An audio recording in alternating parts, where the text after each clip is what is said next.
The next panel is under the section on leadership, global governance, and peace.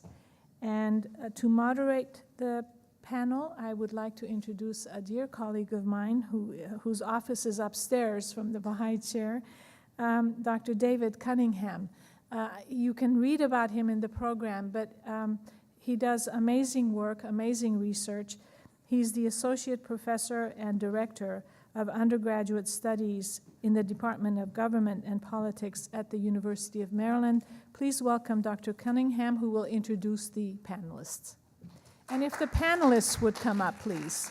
Dr. Cunningham, please. Yes, I think we should just stay up here. Okay, we can do that. So yes, Dr. Koo and Dr. Knight, yes, please. Let's just stay up here. And if you could speak close into the microphone because we are recording this. Okay? Just grab the microphone. Thank you so much. Yeah, of course.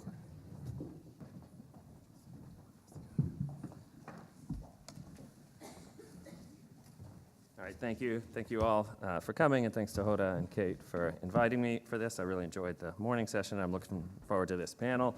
So we have two speakers on this panel. I'll just introduce them each before they give their talk, and then we should have about a half hour for question and answer after, and then we'll have lunch. So our first speaker is Dr. Andy Knight. Dr. Knight is professor in the Department of Political Science at the University of Alberta and former director of the Institute of International Relations at the University of the West Indies. He's a past departmental chair at the University of Alberta, and he's had a distinguished career as an academic and scholar in Canada. He was named a Fellow of the Royal Society of Canada in 2011. He serves as an advisory board member of the World Economic Forum's Global Agenda Council on the Welfare of Children, and was a governor of the International Development Research Center from 2007 to 2012. He's the author of several books and journal articles on the UN and peace. He currently is co-editor-in-chief of African Security Journal, and in the past was the co-editor of the Global Governance Journal. And he was also vice chair of the Academic Council on the United Nations System. So please join me in welcoming Dr. Knight.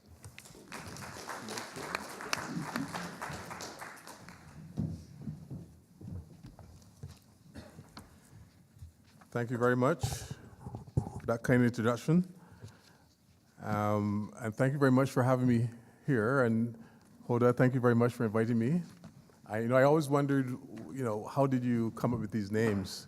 Because you have an interesting collection of people here today, some of whom I know, many of whom I don't know. And I'm so happy to see, for example, Craig Murphy, who we go way back, and Simon Dalby, as I was reminding him today, since I was a graduate student, I was a big fan of Simon and his work on the environment. So and also, of course, my colleague Charlotte Koo, who is on the panel with me today. I want to talk to you today about new thinking about global governance in an intermestic era. International institutions of governance, of global governance, are by and large decisions frozen in time. Today, many of these institutions, many of them created right after the post-World War II period, are proven to be defective, inefficient, ineffective, and largely irrelevant. Especially when it comes to maintaining peace and security, many of these organizations are top-down without very much input from the bottom up. And so it's time for some new thinking about global governance, particularly in this era of turbulence and disorder. And I asked myself, what would this kind of thinking look like if we are to mitigate the defects of global governance? There has been a recent surge of interest with respect to the governance of the globe.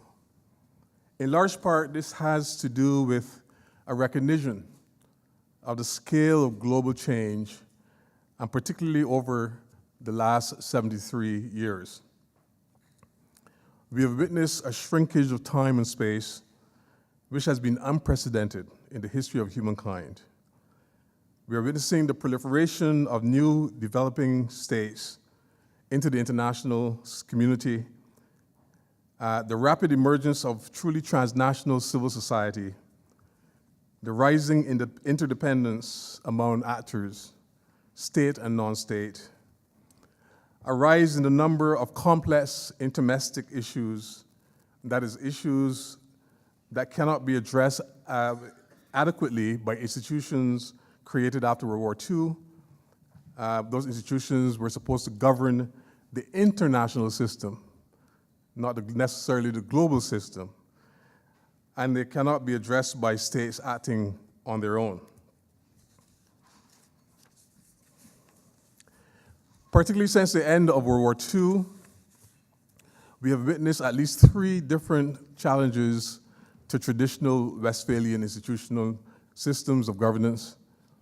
First is the technology innovation and a revolution. We heard a little bit about that this morning.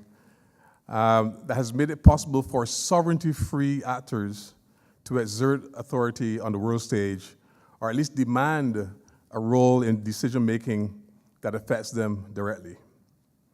Secondly, we have witnessed the intensification of globalization, which has altered the relationship between citizens, the state, and intergovernmental organizations.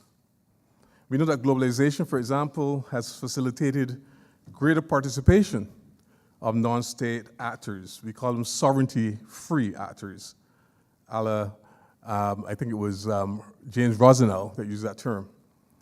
And these actors of governance facilitated greater participation of non-state actors in governance processes normally reserved for state actors or sovereignty-bound actors.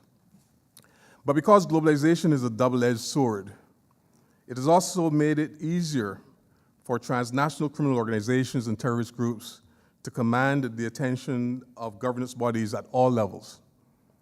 It has also widened the gap between the rich and the poor, thereby increasing challenges to intergovernmental bodies. And thirdly, the end of the Cold War. The end of the Cold War is viewed by many as a historical turning point for intergovernmental institutions. It has resulted in an exponential expansion in the scope and the agenda of international governmental organizations, so much so that these organizations are having to, in some cases, contract out certain services. Those 3 challenges I spoke about just now have created new problems for governance and ensured that even more actors are involved in attempting to manage the problems of the globe. Apart from states and IGOs, intergovernmental organizations operating at multiple levels, today we have a plethora of non-state actors vying for attention on the world stage, from transnational corporations, business associations, public-private partnerships, bond rating agencies, transnational social movements, transnational advocacy networks, religious bodies, epistemic communities, coalitions of NGOs, transnational criminal organizations, terrorist organizations, security communities, etc. Recently, there have been a rise in the number of critical scholarly texts trying to stand outside the prevailing understandings about multilateralism and global governance. The most influential of these works, to my mind, was initiated by Robert Cox back in 1992. And this was through his Multilateralism and United Nations research project called the MUNS Project. Some of you will probably remember the MUNS Project. Because the MUNS program focused on long-term structural change, it was cognizant of the attempts of groups that were less powerful in society to create space for themselves in multilateral activity and fora. The project considered new thinking on global governance that was conceived as of a bottom-up governance, building on the foundations of a broadly participatory global society.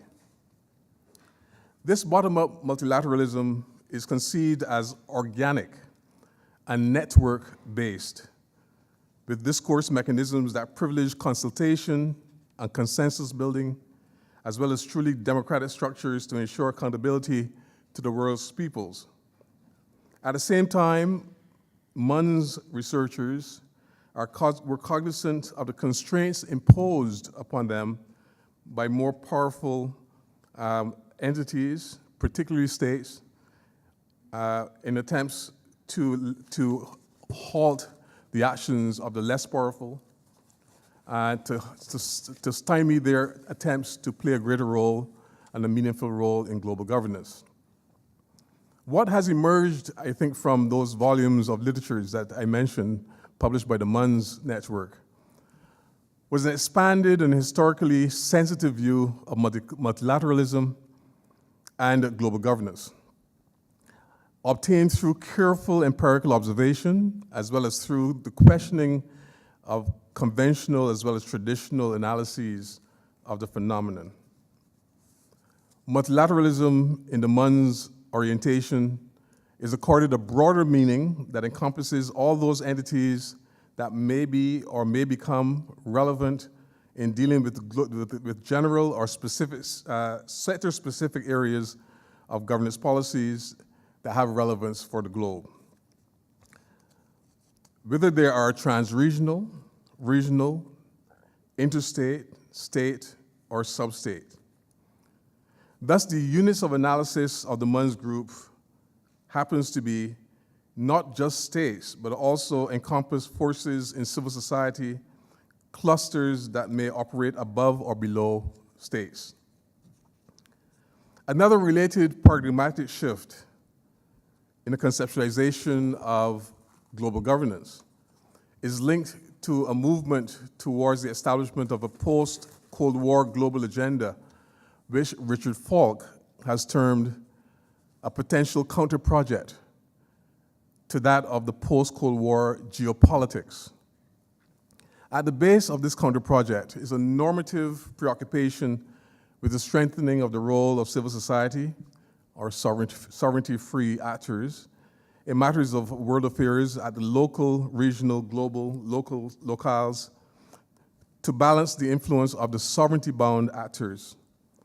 And this is now generally viewed as an initial bottom-up movement, counterbalancing movement to the state-centric top-down views of world order and global governance that are so deeply entrenched in much of the neo-realist and the liberal institutionalist thinking and scholarship. This concept of counter-project is best seen in the anti-globalization movements we have witnessed, but also in the less prominent, but probably more effective, quiet organizations by civil free actors and clusters and communities all over the world. In many respects, both the loud and attention-grabbing, and as well as the counter movements, quiet counter movements, signal a lack of confidence by civil society in intergovernmental institutions that are top-down, a sure sign that these institutions of governance were beginning to lose legitimacy. It also indicated a real clash between state-centric and multi-centric worlds. I think it was James Rosnow and Mary Durfee who noted that alongside the traditional world of states, a complex multi-centric world of diverse actors has emerged, replete with their own structures, processes, and decision rules. And these two sets of structures intersect. As these two sets of structures intersect, one should expect that global governance will change in character from that which emerged out of the post-World War II setting. Certainly, the empirical evidence points to a changed socio-political environment within which multilateral institutions are now forced to operate today. The global stage is dense with actors, large and small, formal and informal, economic, social, religious, political, and cultural, national and transnational, international and subnational, aggressive and peaceful, liberal and authoritarian. all who collectively form a highly complex system of global governance. The large number of vast range of collectivities that clamber onto the global stage exhibit both organized as well as disorganized complexity. And literally thousands of factions and associations, organizations, movements, and interest groups, along with states, now form a network pattern of interventions which remind one of Burton's cobweb metaphor. The advent of this bifurcated system of governance does not mean that states are in the process of degenerating anytime soon. The interstate system will continue to be central to world affairs for decades to come, albeit perhaps less legitimate. And the proliferation of sovereignty-bound and sovereignty-free actors suggests that existing international governance systems have failed to deal adequately with the transnational problems like peace and security. So it is time for us to rethink the concept of global governance. If one peels away the skin of the concept of global governance, one finds a number of insinuated subtexts. The concept implies a measure of control, orderliness, and manageability. It implies that the intersubjective norms, principles, and rules and decision-making procedures are in play. It implies functional administrative capacities. There's also the implication that a governance regime ought to be accountable and responsive to those it serves. Connected to this is the notion that meaningful governance ought to be transparent. And a colleague of ours from France, Marie-Claude Smoot, adds that to those defining characteristics I just mentioned, they are the following. First, governance is neither a rule system nor an activity, but rather a process. Second, governance is not founded upon domination, but upon accommodation. Third, governance involves public and private actors at the same time.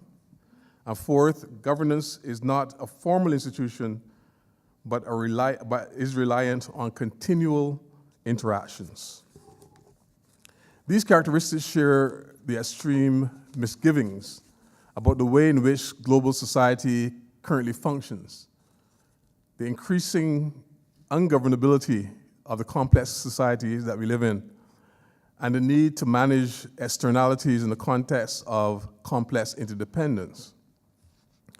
I think it was Mihaly Csikszentmihalyi who used to talk about the need for an unconventional system theory framework that would allow the complexity and the multi-level nature of the contemporary global governance to be understood. He conceived of the global system as encompassing the entirety of relationships among actors that influence processes and changes beyond nation states' frontiers. That system is conceptualized as being embedded within social, ideological, religious, and cultural structures as well. Structures through which power may be concentrated, power may be diffused, and power may be transformed. At the base of that system, according to Csikszentmihalyi, is a political subsystem consisting of the totality of the relations between states. At the next level are those relations that are formed between states and non-state actors and conditioned by a number of forces such as domestic, political, religious, and cultural motivations. Particularly since the end of World War II, we've seen a movement towards this new global governance structure that where the top-down and the bottom-up are intersecting. And what I want to add today is that the new leadership thinking that's necessary, the new way of thinking about global governance that's necessary, ought to be framed within the context of this changed environment. Thank you very much.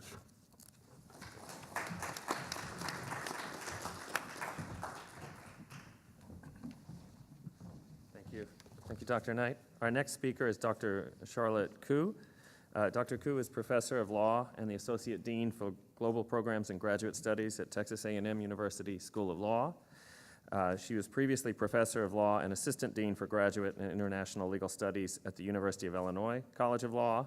She served as Acting Director of the Lauderpack Center for International Law at the University of Cambridge and was an Executive Director and Executive Vice President of the American Society of International Law from 1994 to 2006, sorry. Her research focuses on international law and global governance. With Shirley Scott, she is co-editor of Climate Change and the UN Security Council, and she's got a variety of other publications on subjects related to international law and the International Court of Justice. So please join me in welcoming Dr. Koo.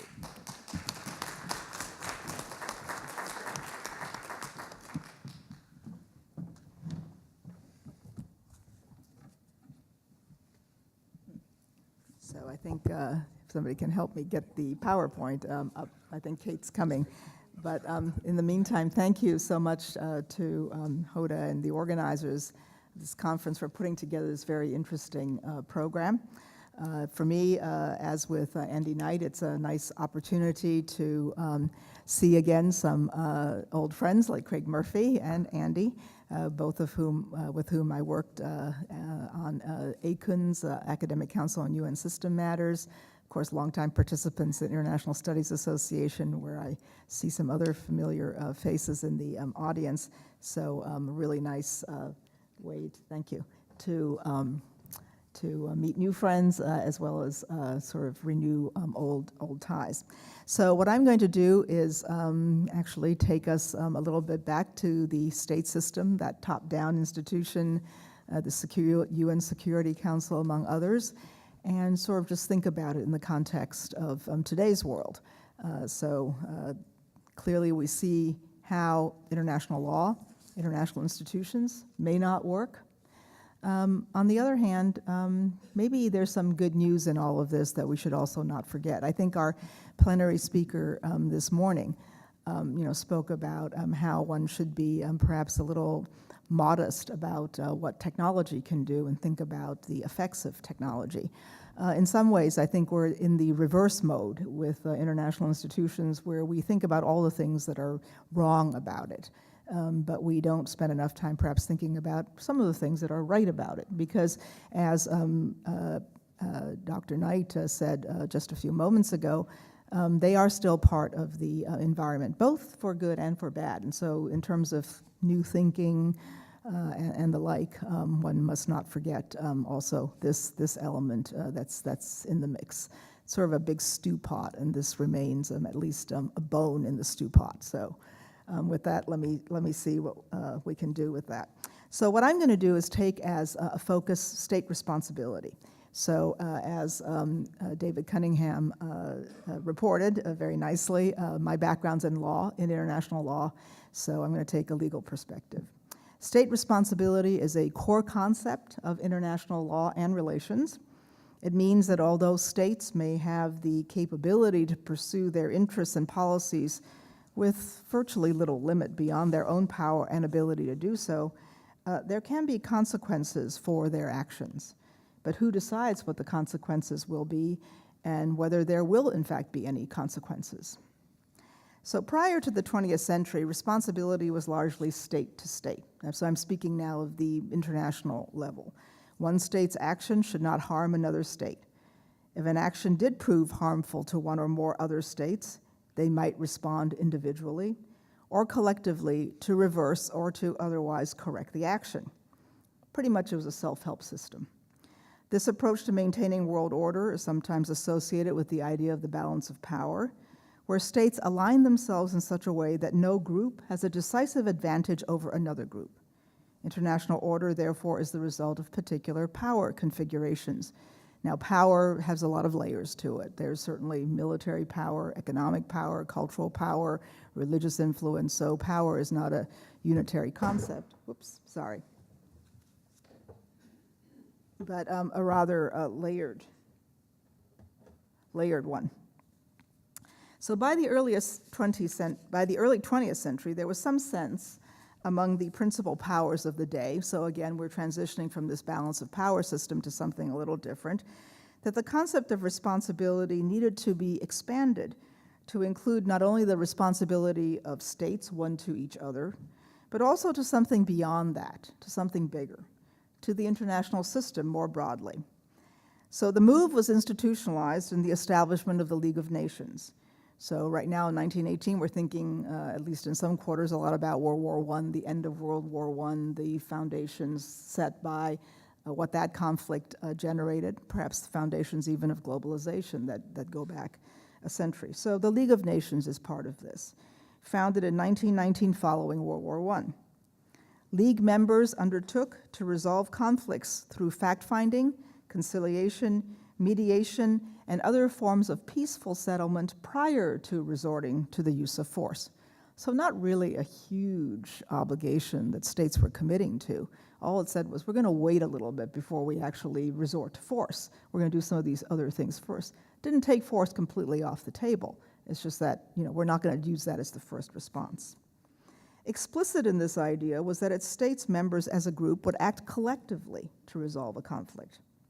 The range of tools provided to the League of Nations in the League's covenant was vast, including breaking of diplomatic relations, sanctions, and the use of force itself. So the tools themselves were not new, but the locus of decision-making and the authority for taking those decisions was what was new. Members of the Council of the League, so the League had a structure somewhat like the United Nations. There's an assembly of all members. There's a smaller decision-making group, the Council, and then there was an executive embedded in a secretariat and a secretary general. Members of the League Council of the League, had to agree unanimously before any collective action could be taken. Structurally, the world was not ready for this shift in authority, and states were not prepared, actually, to take on such obligations, which we could see play out through World War II. Indeed, the United States never joined the League of Nations, even though the U.S., in the person of President Woodrow Wilson, was a very important actor in putting this on the world agenda, because the U.S. did not wish to be bound by such a collective, by any collective obligation, even though it would have been part of that decision-making mechanism and had a privileged position as a permanent member of the Council. Now, the League advanced the concept of the responsibility of states to other states, but as a group represented by the League of Nations. This can be readily seen in the reporting requirements imposed on states who, after World War I, accepted responsibility for a particular kind of dependent territory or former colony called a mandate. Mandatory powers, those responsible for a territory, had to report to a permanent mandates commission created by Article 22 of the League Covenant. Mandatory powers were responsible for reporting on what it was doing in those territories and how it was providing, actually, for the individuals in those territories entrusted to those powers under its temporary care. So this is not just the usual spoils after war, victor powers take some territory and govern as they wish. No, it sort of was like that, but it added this additional layer of sort of an international body to whom one needed to report, and there were some responsibilities attached to governing those territories.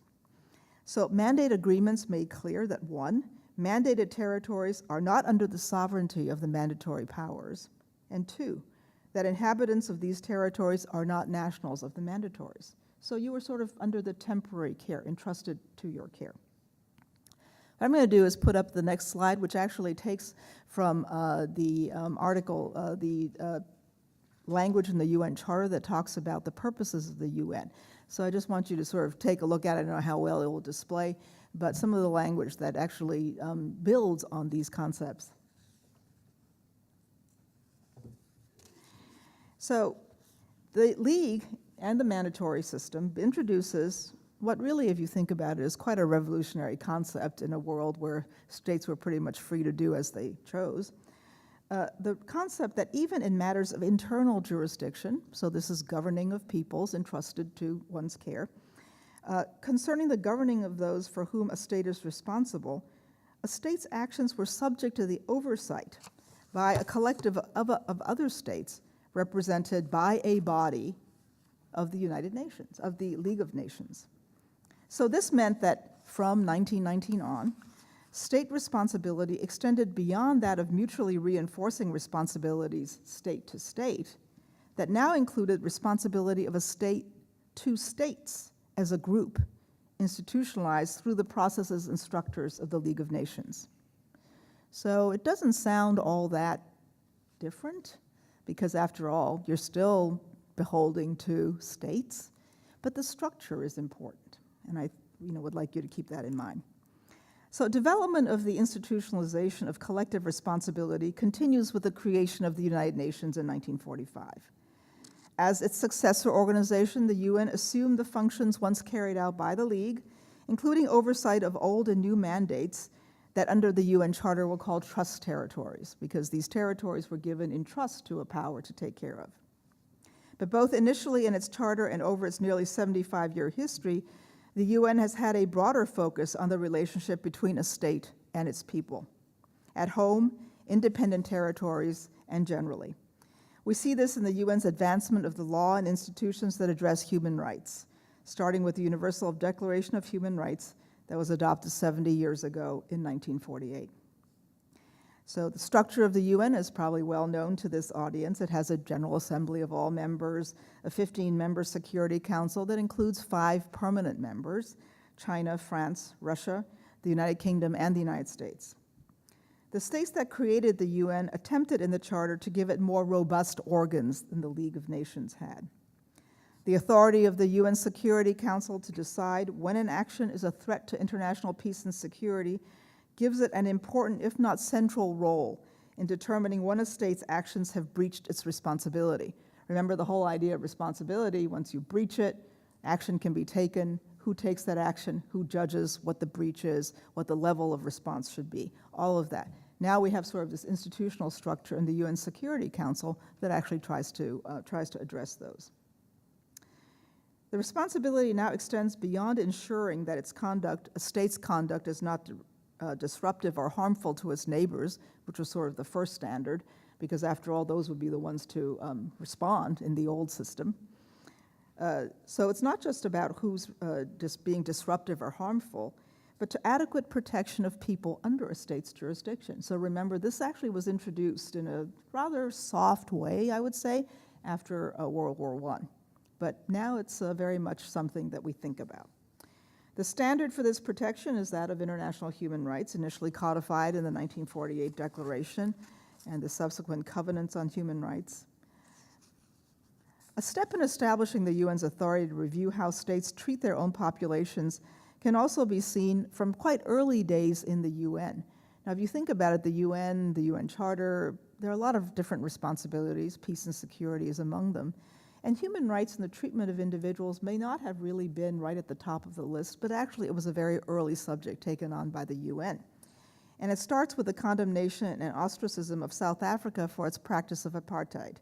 This happens in the late 1940s, soon after the founding of the UN in 1945, but not against the black population. It was actually India who took it up against South Africa because of South Africans' treatment of the Asian minorities within South Africa, and so this sort of got on the agenda.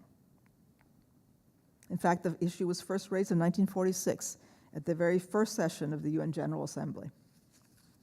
Attention to the practice was further provided as part of the UN's and the League's oversight of South Africa's actions, since South Africa was actually the mandatory power, the power entrusted with the care of a dependent territory in Namibia, which was formerly the German colony of Southwest Africa after 1919. The interesting thing about this concept of responsibility was actually something that was developed and attributed to Jan Christian Smuts, who was a South African statesman. So the whole idea of the care of individuals actually had its genesis, and the idea of broader responsibility had its genesis in the idea that came out of South Africa. So that in 1946, the first thing is turned around against it is one of those ironies in history that occur, but nonetheless, I think something worth recalling. The UN Security Council itself has evolved as an institution, now taking a much more operational role in its work. This is consistent with the view of the UN's founders, who had equipped the UN Security Council with a military infrastructure, including troops. This did not come to pass, but the UN Security Council has been active in developing forms of peacekeeping to address numerous and varied threats to international peace and security. One of the most significant and controversial responses has been its response to the mass atrocities perpetrated by states against their own populations. So far I've been talking about the responsibility of a state taking care of populations outside of its own boundaries. But now we find we have this phenomenon where states actually are brutalizing their own populations, something that for international law is a very troubling thing, to say nothing of international institutions. So what I've just put up here is conflict by type, starting with 1946 up until I think it's 2008.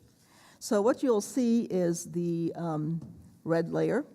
The red layer is what is called extra-systemic conflict. So these are basically colonial wars, where you had a conflict in a site, but where you had external parties who are interested. The green layer is your traditional interstate conflict. We haven't gotten rid of that. The purple layer is actually the biggest growth area, which is actually intrastate conflicts within states themselves. And then you have the blue layer of conflicts that now are also extra-systemic in character. But you see, the interesting thing, I think, with this slide is not only the number of conflicts, but the type of conflict and how enduring they are. So there's something about it. You don't see too much ending. The red bit has ended, but the green bit continues. The purple bit not only grows, but continues. So this, of course, creates a very complex governing environment, because even in the best of all worlds with one's intentions, you just have a lot of things to manage. I mean, if you're like a UN Security Council, you just have a lot of conflict to manage. So the question then for the UN Security Council is, what does it do as the organ that has been charged by the UN membership, which is mostly all states of the world, to take care of threats to international peace and security? So this comes to, I won't say it comes to a head, but it gains additional focus after the end of the Cold War, when it was thought that perhaps the UN can really take more vigorous action in these areas. Of course, the end of the Cold War also introduced many more episodes of intrastate conflict. We know of the horrific things that have occurred in the former Yugoslavia and in Rwanda in the 1990s, and in places since. So the significance of the response by the UN is that the UN would consider it appropriate to judge the action of a government, so again, states as a collective, to judge the actions of a government against its own people, based on international human rights standards, and to authorize some international response. So you see how these sort of elements are being pulled together here. That the response would take the form of military action to protect certain populations against their own government was very controversial, remains controversial, as a matter of violating the territorial integrity of a member state, which is also provided in the UN Charter as one of its core operating principles. Article 2, paragraph 4 basically says that states are in charge of their own internal governance and that there should not be any outside intervention in that governance. But yet today, as a collective, we find it appropriate to comment on the quality of that governance. So I think Dr. Knight was alluding to some of this already in his talk. So this relates both to the ability of any outside force to be effective at providing protection, as well as the authority to do so. So it's one thing to say, well, we're not sure you're doing so well here, and we need to be doing something about that. But then you need to have the authority to actually go in and do something, and you have to have the means to do so. Not so easy, not so easy. One may have desire to address some horrible thing that's going on, but how do you do that in an effective way? This is not so easy to accomplish. An even more difficult situation arises when one or more UN member states are willing to respond to a threat to the peace, but no UN Security Council authorization is forthcoming. So remember, you have to have authority in order to do something. Not only do you judge that something is going wrong, but you have the authority to actually then respond.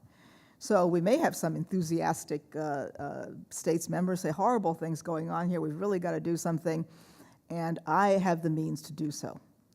But the UN Security Council is structured in a way where you have 5 permanent members, And these 5 permanent members have a privileged status not only because they're permanent in terms of their membership on the Security Council, but because by casting a veto, they can actually block the Security Council from taking a decision, including authorizing actions in certain situations. And this, of course, has occurred. This was built into the UN system so that to really address concerns, for example, that the United States had in which why it did not join the League of Nations, because it did not want to be forced into something that it might not wish to do, or that it felt was contrary to its own interests, including the interests of some of its friends. And so we see that this has occurred within the UN Security Council. So what happens is that say, well, too bad, we can't really deal with this. And so the question was asked, is there any way to overcome this? Now here is the body that's supposed to authorize collective response. What happens when it's blocked? Not necessarily because of collective interest, but because of individual interest. So you see, you've got this mix here. You still have traditional power, states, state interests. You've got this collective mechanism. And sometimes the mix works. Sometimes the mix doesn't work. What happens when the mix doesn't work? So to deal with this, in 2001, a Canadian-sponsored initiative introduced the concept of a responsibility to protect. So remember that the focus of what I'm trying to work with here is responsibility. So we have responsibility state to state, responsibility state to individuals, state to a collective. Now we have a responsibility to protect. In a nutshell, this means that a state has the responsibility to protect its own population. When it fails to do so, or even worse, when it is the perpetrator of violence against its own people, other states, members of the international community, I'm only looking at states here, preferably through the UN, must act. Now, aside from a moral obligation to the peoples of the United Nations, which is the opening line of the UN Charter, who created the Charter, states have a self-interest in doing so because of the spillover effects violence can have in a mobile and interconnected world that includes now pandemics, refugee flows, and human trafficking, all of which may have origins in conflict of some kind.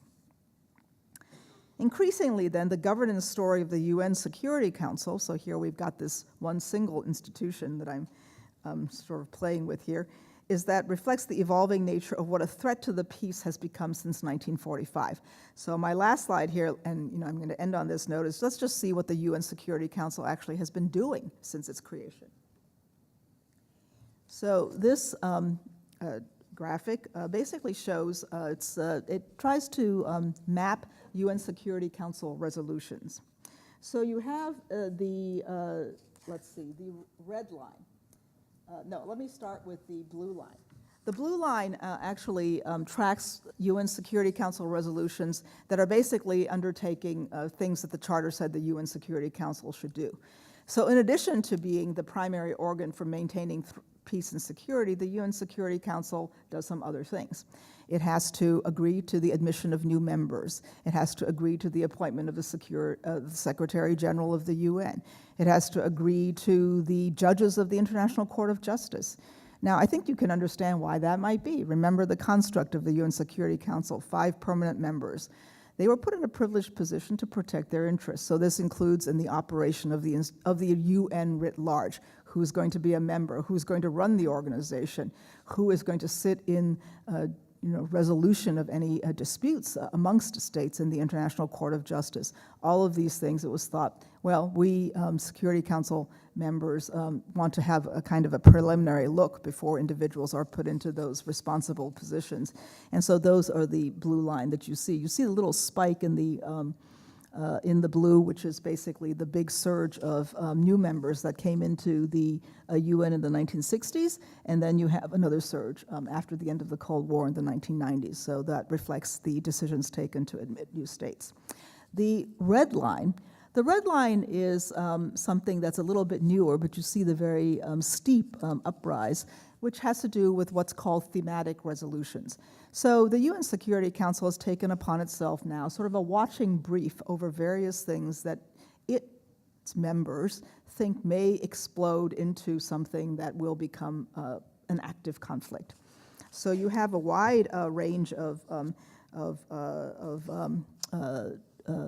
issues being addressed here, some of which have to do with regions of the world that have conflict, Great Lakes and Africa, for example, or you have thematic things, children and armed conflict, women in armed conflict. In 1946, when this first began, nuclear atomic weapons was actually the focus. What do we do with this new kind of weaponry? So these are sort of the watching briefs. They're periodic reports. There are things called special rapporteurs. Often you'll call in witnesses, and the Security Council sort of takes briefings on these kinds of subjects. So they're thematic. Climate change is one that has recently been added to this grouping. Then there's the yellow line. The yellow line is where the UN Security Council actually has gone operational. They will authorize and oversee missions in the field. A lot of this has to do with peacekeeping, the creation of international courts and tribunals. These are among the elements that are within the yellow line. So as you can see, huge spike, but then some tapering off, but not exactly a complete decline.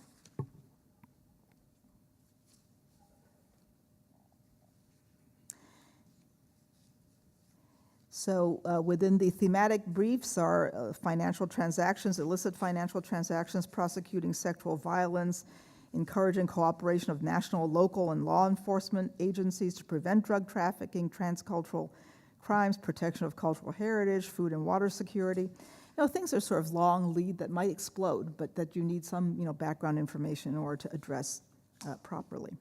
So the UN Security Council has become sort of a forum for information sharing, a little bit of coordination among agencies, with a view towards helping them define their responsibilities should there be an explosive situation that it needs to address, because it may be the fastest decision-making mechanism we have in the world today, and also the one with the strongest authority to compel certain kinds of actions. Sometimes the actions don't have to be all that dramatic, but can be extremely significant. So during the Ebola virus crisis, for example, in Africa, the Security Council was asked to act. But what it was asked to do was actually to open borders, which was not the instinct most countries had at the time, because, to prevent transmission of this virus, we have to close down the borders so that people can't come and go. The result of which was actually emergency workers, health workers, and the like coming in also could not cross those borders, and so it created a problem. So those who were in the field sort of went to the Security Council and say, you actually have to do something to allow us to open the borders again so that we can get drugs coming through, we can get supplies coming through, we can get personnel coming through. So sometimes it is really of that nature. In some ways, the Security Council may have to be moving more in that kind of role.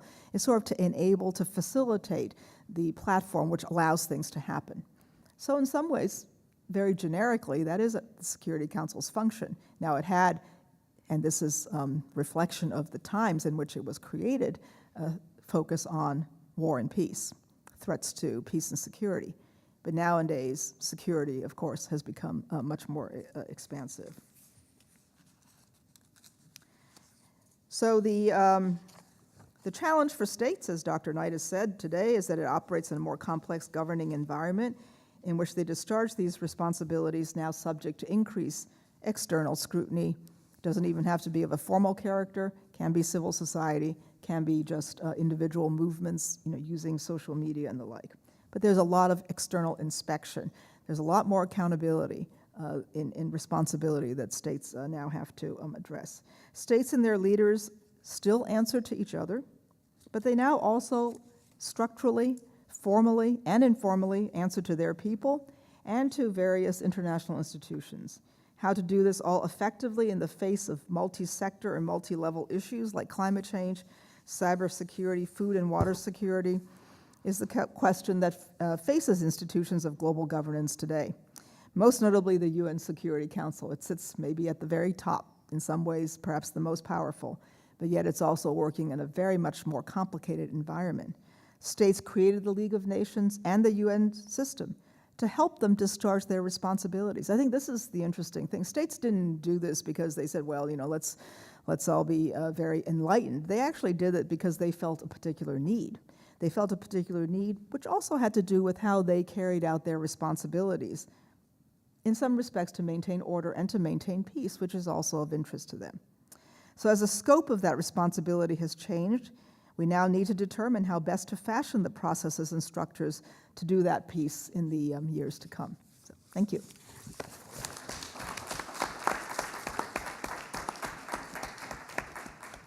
Thank you. So we have quite a bit of time for questions, and we have a microphone here, so we can have a line form at the microphone. And please identify yourself before you ask a question.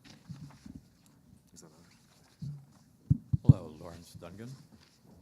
This is kind of at the intersection between both of your presentations. Firstly, can you hear me? Yes. Okay. There's an astounding series of articles written by Dr. Alan White at the Telus Institute out of Boston, implying that economic entities we now call corporations need oversight and governance, not only at the local and national level, but in particular at the global level. It's kind of a Wild West situation now, I think, as we all know. And environmentalists are having a very difficult time having any kind of control. What laws, what structures, what processes currently exist at the United Nations to provide this kind of global governance? For example, he was implying that they need the power to charter, oversee, and especially revoke the charter of economic entities at the international level. That's absolutely astounding. I don't think that exists now, but are we anywhere close to that? And if not, is anybody even thinking outside of Dr. White's mind about this issue? Thank you.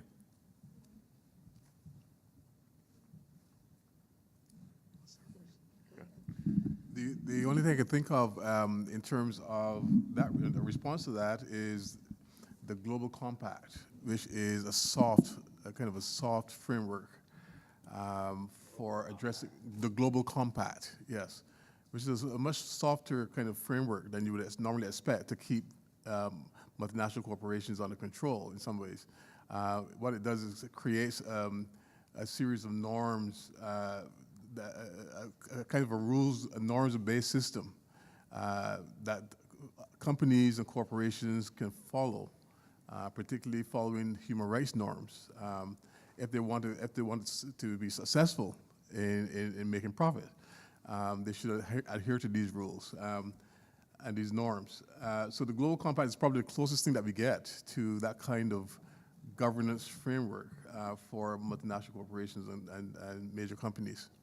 Are you aware of anybody even thinking about this issue yet? So let me just add a couple of notes to what Andy just said. So the Global Compact was meant to be a way to engage corporations and really to harness the resources that we heard about earlier to advance particular objectives in human rights, environmental protection, and things of this nature. But the interesting thing about things like Global Compact, and in fact the human rights system itself, is actually not so much the formal international law that is generated, but certain sort of behaviors that you begin to engender. So they all require certain reporting and monitoring. So periodically you have to sort of report in what you're doing and kind of what standards or objectives you've created. So some of this certainly can be window dressing, but you still, on a periodic basis, have to report in about what you're doing and how you're moving towards that end. And what time has shown is that some of these can become interesting conversations because they actually can end up doing more than just the window dressing. So from window dressing, you begin to create awareness, you begin to build consciousness, and at some moment in time you may think, well, actually there's some advantage to this, even from a business standpoint or others. So that's the best case scenario, but it takes a long time, it's informal, it can be hit or miss, and that sort of thing. But nonetheless, the opportunity for a group to get together who have some common interests to talk about something that may be a little different from their normal focus areas is something that can be worthwhile and has had some benefit.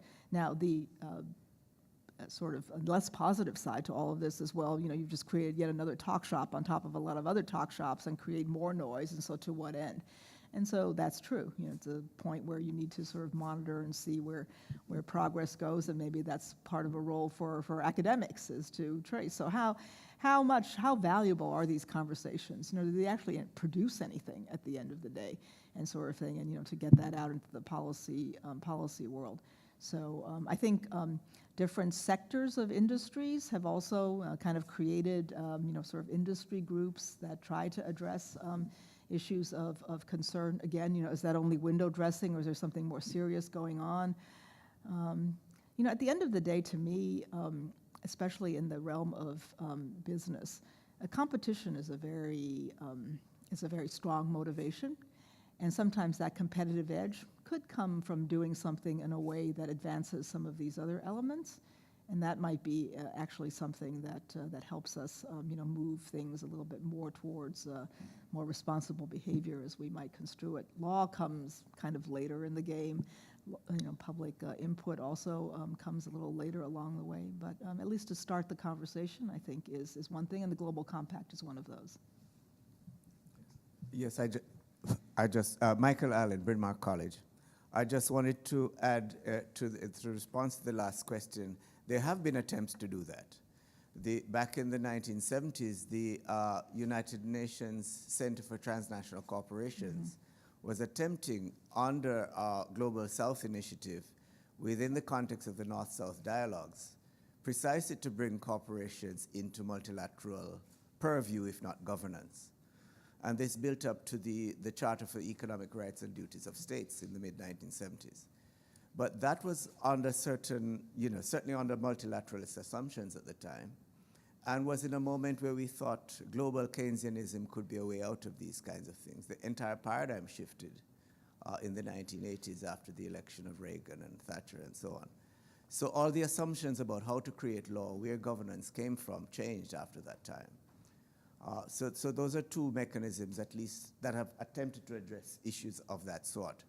Within the context of the environmental sort of movements and attempts at multilateral legislation, that also has been an attempt. But I'd say within the assumptions of market economy, for a brief moment, it might have been thought that the insurance companies might have been a brake, certainly on environmental questions. That is to say, if it costs a lot to pay out after disasters, and it were to connect disasters to certain corporate behaviors in terms of technology and the environment, that the financial markets might have been, or certainly the insurance market, would have been a response to corporate irresponsibility.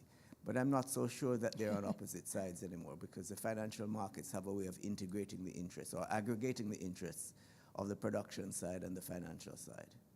Thank you. So if I may just make a comment on that. In the realm of law, litigation is actually proven to be also something that businesses can pay attention to.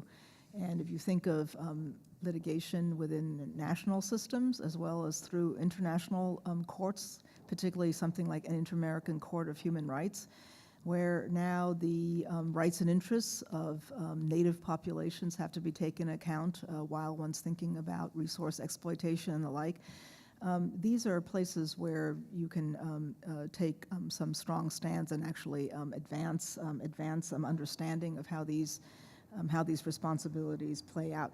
Now, a lot of that litigation is actually undertaken by public interest law firms that have dedicated themselves to pursuit of these kinds of issues at an international level. So that's where you're using formal structures to, in fact, move things along and create different kinds of awareness and responsibility. So litigation's a very, very legal instrument. It takes a long time. It takes many tries before something may succeed.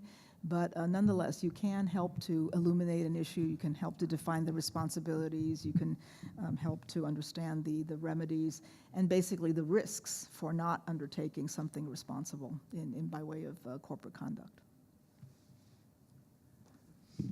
My question really has both an international manageability, governability side and also an international law side of it. And it relates very much to corporate law, as we're talking about. What's really been an eye-opener for me is in looking at the development of corporate law in two similar countries, this being England and the US. British corporate law has been based on commercial foundation, whereas US corporate law has grown up through civil rights law based on the 14th Amendment, to the effect that 250 of the cases defining rights and responsibilities of corporations in the US are based on the 14th Amendment. And out of 250 cases, all were won by corporations except for 25. Very few cases were actually brought for the people that were described in the 14th Amendment. So given that very different basis for the growth of corporate law, even between two very similar countries, on one side, how do you begin to evolve manageability in a legalistic sense with very different foundations? And on the other side, how do you begin to look at a globalized perspective towards something that seems to be the same and is quite different as you move from China to India to England to the US, et cetera? Thank you. You probably answered that one. It's a legal question.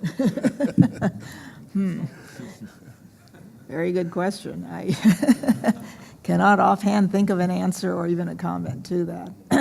But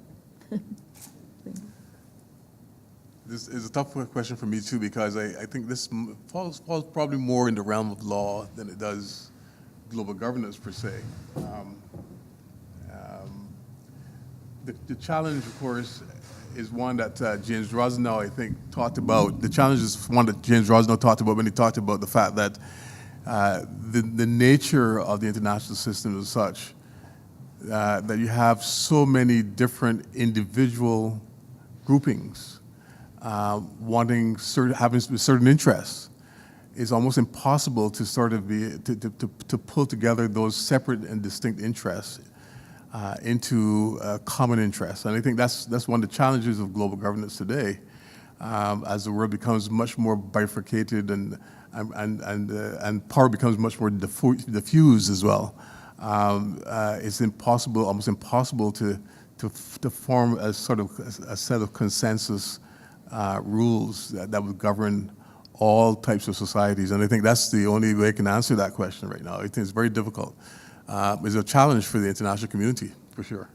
So commercial endeavors are also organic sort of creatures. They don't stand still.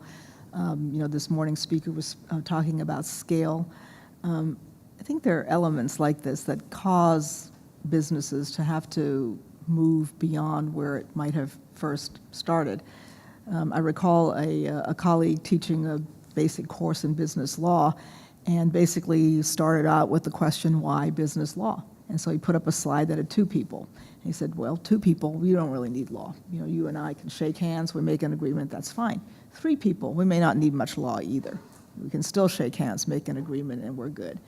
But then all of a sudden, if you're talking about entities that are hither and yon, you want shareholders, you want, because you need more capital beyond what the three of us can put together on an enterprise, all of a sudden that changes the dynamic. And those are opportunities then where you can begin to introduce other elements.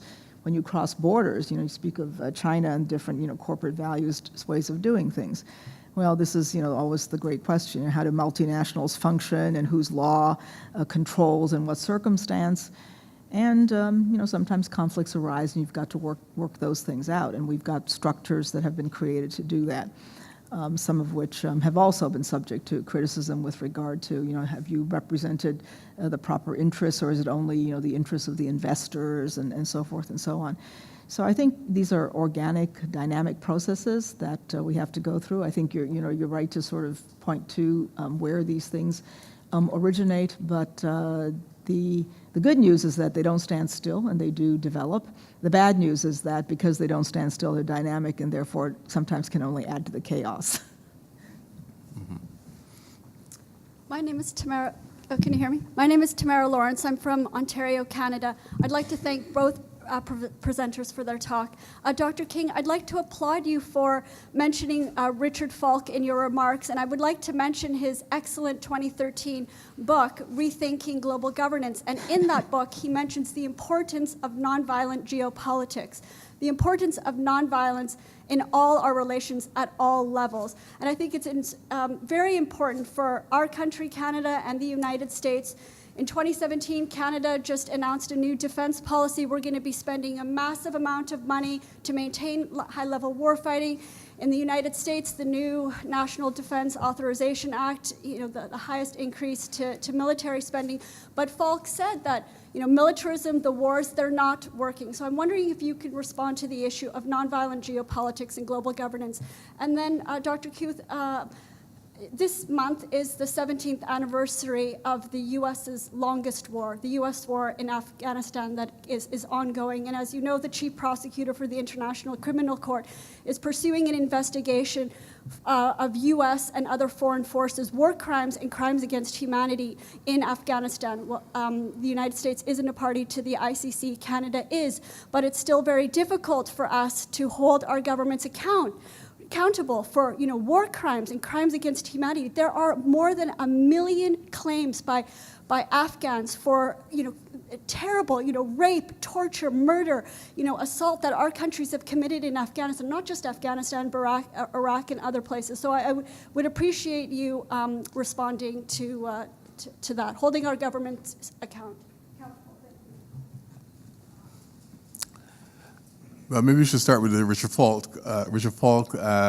statement about nonviolent geopolitics. I think you make a very valid point. I think we can't move ahead in global governance unless we tackle this very significant problem, the use of violence. And I think Canada, usually we tend to tout Canada's moralistic approach to this. We're very good at, for example, putting money towards responsibility to protect and making sure that becomes a norm of international law. But on the other hand, we sent weapons to Saudi Arabia that's being used right now to kill people in Yemen. This double standard cannot stand. I think Richard Falk does make a very valid point, and we need to keep our governments hold our governments to account when these things happen. I know there's the economic reason for having those weapons being sent to Saudi Arabia, but the actions of Saudi Arabia today feels very much like a pariah state to me than a sort of a proper state within the international system. They should not be encouraged. They should not be you should not be given that kind of encouragement by countries like Canada or the United States, for that matter. So I believe very strongly that Richard Falk is absolutely right in pushing this notion of nonviolent geopolitics, and forces us to think much more deeply about how that will come about. So on the matter of prosecution of war crimes and holding governments accountable, it is true that the International Criminal Court may not have advanced this as much as one might like to see under certain conditions. But on the other hand, that there is an International Criminal Court at all is, I think, something to reflect upon. That it is even, as a matter of law, thought possible to hold individuals accountable for their conduct. I think is also quite an advance if you think about it within an international system that may have only been thinking this way for perhaps at best 100 years and maybe 70 years. So sort of in the span of time, I appreciate it's frustrating and doesn't seem that it moves very fast. But I think to recall that it does move, and that individuals do have to be held responsible for what it is. People who have done terrible things. It used to be a little bit, well, some dictator, just find him a safe haven someplace, and we can be rid of him. But this is not so easy anymore.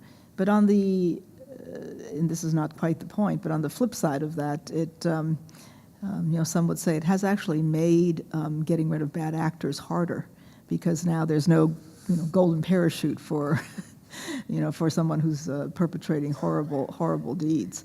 And you sort of almost have to fight things to the very end. But to your point with regard to holding governments accountable, I think then, within democracies, then it has to be, people voting who, make these things important. I mean, politics is about, what happens to win elections and commands the attention of the day. And so when one is, in that sort of situation, that tool needs to be made. So it is using, national processes, national systems as well, in order to, basically give the international some, whether it's teeth or, reality. I think it needs to begin there. By itself, it's nothing but a tool among many. It's how to actually enable it is the question you're asking, and I think that has to be from home in countries where, there is politics that allows that. Hi, Jessica Trisco-Dart at American University. I have a question about the proliferation of kind of initiatives under international law and global governance. So for instance, when individuals point to areas where international law has been very successful, it's on very concrete subjects often, such as initiatives to ban landmines, the law of the seas, and these kind of very concrete issue areas. Now what we've seen is this kind of diffusion of the women, peace, and security agenda, children, peace, and security agendas that aren't clearly tied to specific technology or a specific issue area. And I wanted your opinions on how kind of international law and global governance are kind of expanding to these broader conceptualizations of peace and security. Thanks. You want to take that one first? Well, so the area I know best, the international law, there's also discussion about, you've got now actually a proliferation of international courts, for all, whether they work well or not. You have a law of the sea tribunal, you have an international court of justice, you have international criminal court, you have specialized tribunals dealing with different conflicts, you have the Inter-American Court of Human Rights, European Court of Human Rights, African Court of Human Rights, and so forth. So it is true that maybe, this proliferation manages to spread out energy and resources. On the other hand, I think reality says you can't really stop it, because people will do what they can. If you find the resources and the circumstance, you're going to do that. Will, for example, in the nature of courts, they come up with conflicting opinions and judgments about something, interpret the law differently? Yes, they will, and yes, they have. Do you spend lots of money, for forum shopping, going to see where you get the best deal? Yes, that happens too. I don't know if this is necessarily a bad thing. Perhaps to have it available, to have it more in the consciousness of people that, there are these mechanisms, I think is what's helpful. So to your specific question about diffusion of the issues, it is true. It's sort of like, how could you start this over again? Don't you know, that there have been all these other things that have occurred before. But maybe you bring in, a new group. Maybe you bring in a new perspective. There is a sort of a natural ebb and flow for some of these endeavors sometimes, to capture that in a way that can be constructive, so that you're not always starting from a point to zero. I think there is starting to be some sort of focused areas where institutions, centers, a lot of them are in Scandinavia, sort of dedicate themselves to sort of just monitoring everything that's going on in the world, so that at least people are more in touch with each other and knowing. These are first steps towards collecting this, but at the end of the day, do you want to sort of say no, stop the energy? I mean, the institutionalization has its place. It can also have its costs, because then you keep things rather narrower. So I guess I'm generally of the view maybe that stems more from pragmatism, which basically says it's hard to stop things. If people want to go off on something and have the ability to do so, they will. So how to sort of capture that and bring that into a fold so that it actually adds to the richness rather than just sort of adding to complexity and chaos. I think that's the piece to think about. How do you create some structure where people convene to, talk with each other somehow, and, whether it's using technology or face-to-face and that sort of thing. Maybe, that is more the direction to move into, and think about harnessing the resources in a way that can collectively move towards, a common goal. That question really is one of the things that I'm concerned about, because it has to do with what may seem to be a sort of incoherence in the global governance structure. But at the same time, I think Charlotte is right in terms that this is something that we can't really stop from happening. When you think about the Landmines Treaty, for example, the way that came about, I think that particular initiative was useful in some ways because it led to other kinds of initiatives. Then people realized they learned lessons from what happened during the Landmines Treaty. And that particular initiative, they learned lessons that they were able to use for other kinds of issues. So I think this is one of the things that we have with learning institutions, learning networks. They simply learn lessons from the successes of one initiative and pass that on to another initiative. So you're going to have that happening from time to time with this very complex world in which we live. And it just makes governance very messy, and I don't think we can get around that. But if you think of the UN's agenda and the power of even the idea of women and gender, and how much that has really advanced within the UN system itself, and that's just one. It speaks a little bit to what I think Andy's alluding to. So sometimes a focus area can move in different directions and maybe help with the incoherence kind of problem. My name is Wajiko Kagira. My name is Wajiko, and my question is on global governance. And in that, you itemized the elements of global governance, and one was culture. And what I'm thinking, or my question would be, the contributors on that global governance on culture, the dominant culture will be contributing more, and then the small or less known culture will be are consumers. So what do you do to ensure that everybody get to contribute to this global governance, and they're not just consumers from what the bigger cultures are giving them? That's a very interesting question. I don't think I have an answer for that question, except to say that I'm right now reading, I just got the book actually, by Ed Luck.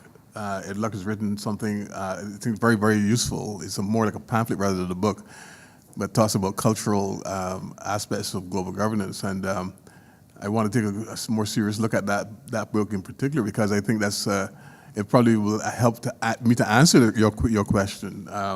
I haven't read it yet, but I'm definitely sitting on it right now.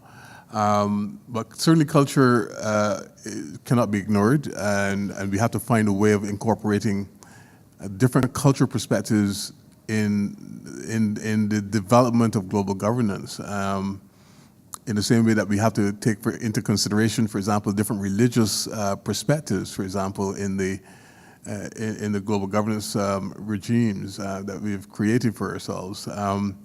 So these are very important questions, and I'm sorry that I don't have a concrete answer right now for you, but certainly I would say that we moving in the direction of trying to incorporate culture into any form of global governance is very significant.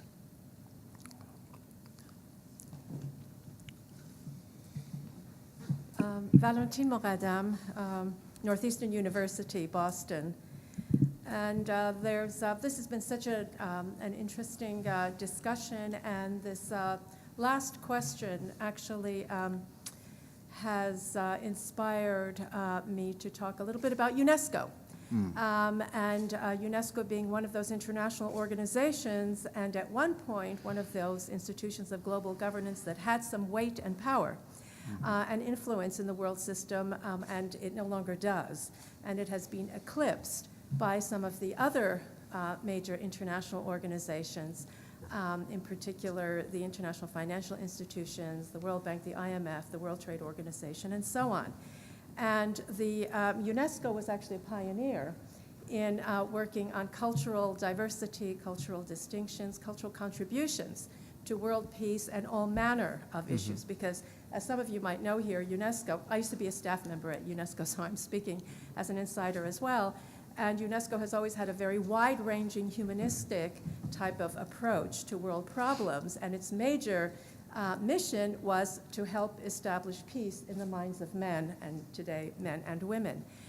Its role in this has really been diminished and eclipsed. And that leads me also to, and even its work, its pioneering work on gender equality and on women, including women's diverse contributions from different cultures to understanding of world issues, understanding of peace, and so on.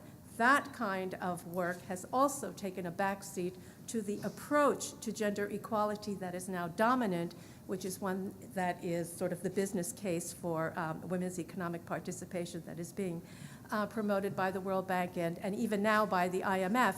And there is something to be said for that, because some of the recalcitrant governments that are not interested in women's economic or political participation may listen to the World Bank and the IMF.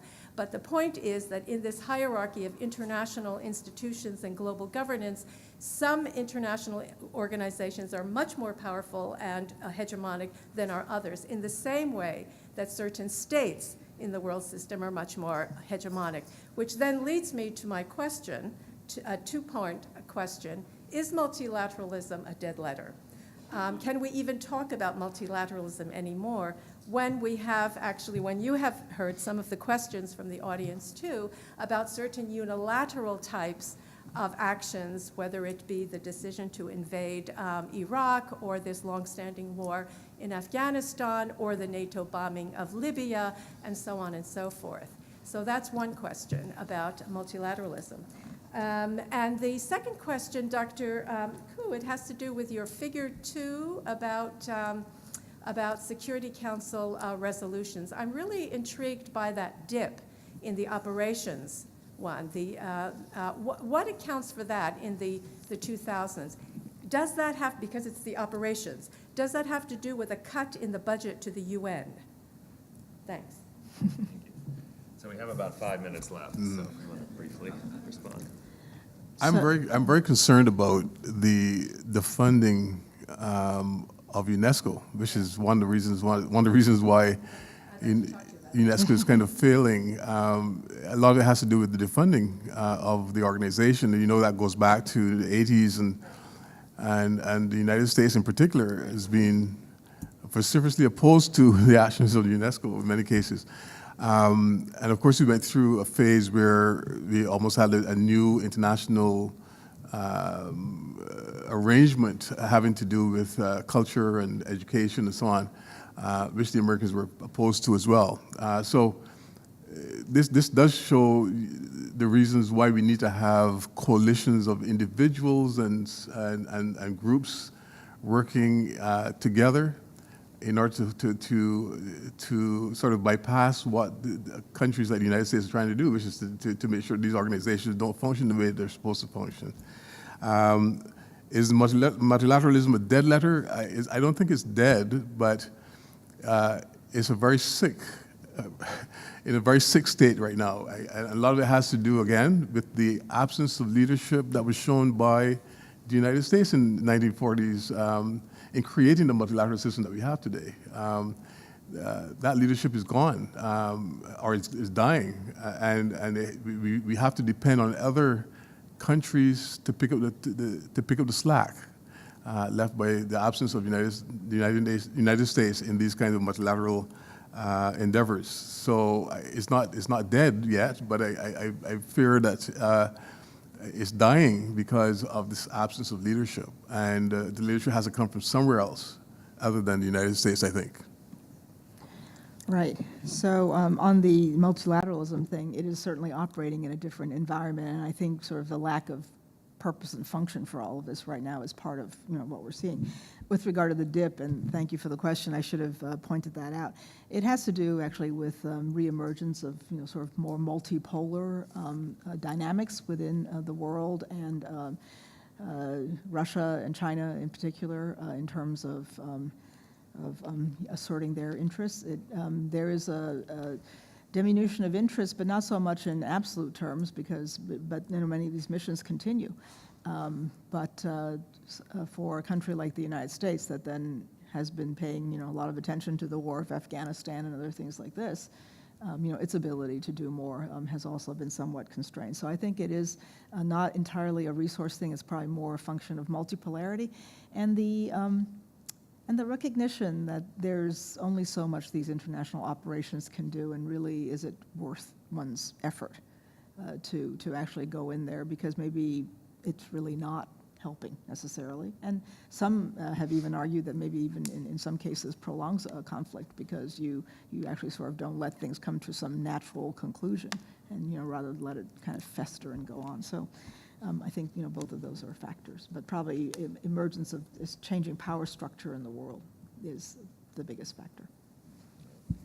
Thank you. Please join me in thanking Dr. Knight and Dr. Koo for a very interesting and informative panel.